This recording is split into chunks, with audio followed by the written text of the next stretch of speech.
И затова работихме и с ентусиазъм и с такива неща. А то се оказа точно, значи...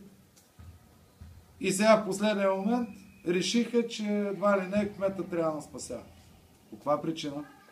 Да, аз говорих с него преди да говори Антон Фагев. И кмета ми каза, че ще се помъчи, беше изненадан, че се случват тези неща при нас, нямаше никаква информация. И той има свидетели на разговор. И никога не е казал, че той ще поеме, пред мен поне, издръжката на клуба. Каза, че се нагърби, ще помогне каквото може и така нататък. Има някакви там варианти, но вика, ти не ми оставяш време. И той, викам, какво време да има? Значи ние стигнахме да помага кмета един ден преди целия крах или финансирането на клуба. Примерно решихме, че в последния ден преди картотекирането, тогава трябва да вземем отношение по тези неща.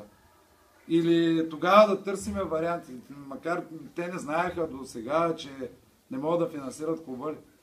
Всичко за мен е с някаква цел. Цел, която я знае цяла Варна и абсолютно всички мълчите и никой не сме взели комплекси, взели земи, взели не знам си какво. И в крайна сметка какво става? Нищо. Оставихме 25 човека да им променяме съдбите. Защото тези деца сега нямат 1 лев. И всичко остави. Оттам нататъка те сега какво им е бъдещето на тези хора. Къде да се намерят отбори? Да, добри футболисти при всички положения, ама това го знам аз. Или примерно тези, които са доказани или са показали, си отият някъде. Другите какво правят? Един ден преди първенството е почне. И тези работи той не си ги разсъждава. С лека ръка си казва, ами какво да направим, ние нямаме финансиране, не можем, не знам си какво. Как последния ден, бе? Сега 2 месеца му заблуждава, че едва ли не всичко е цветя и рози и аз им го предавам на тях. И какво става? Оказва се, че не. Няма нищо. Мене да си гледа работата пък, крайна сметка. Търпяхме ги, да не кажем какво са направили. Цялата структура е, да не влизам подробности, как е направено и какво е. И сега оставяме разни наши приятели, които са помогнали, ги оставяме тях в дългове, в не знам си какво, въобще другото, което е. Ще ни хвърлят по една заплата или ще ни хвърлят на тях по една заплата. И какво става? Изиграваме мача в Банско и тези хора са заложници 5 месеца тук. Аз го играх 2010 година този цирк. И 9-та, няма вече ги бъркам годините. И пак са същите сценаристи, които бяха, които му пускат сега субтитрите и на председателя на управителния съвет. Това ли е нормално? И няма, и никой не реагира в нищо.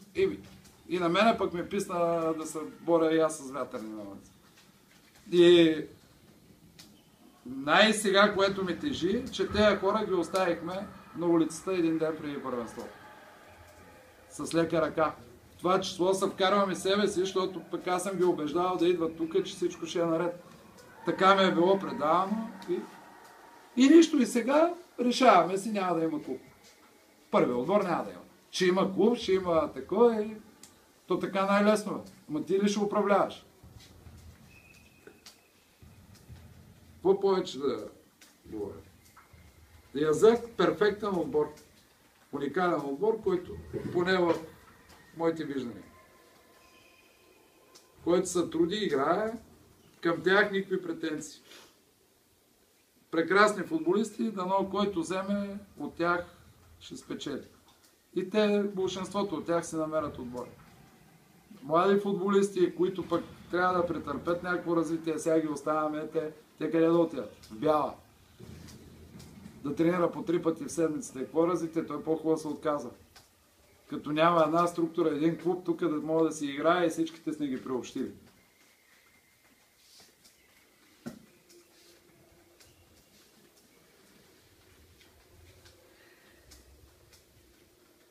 Това има ли друго?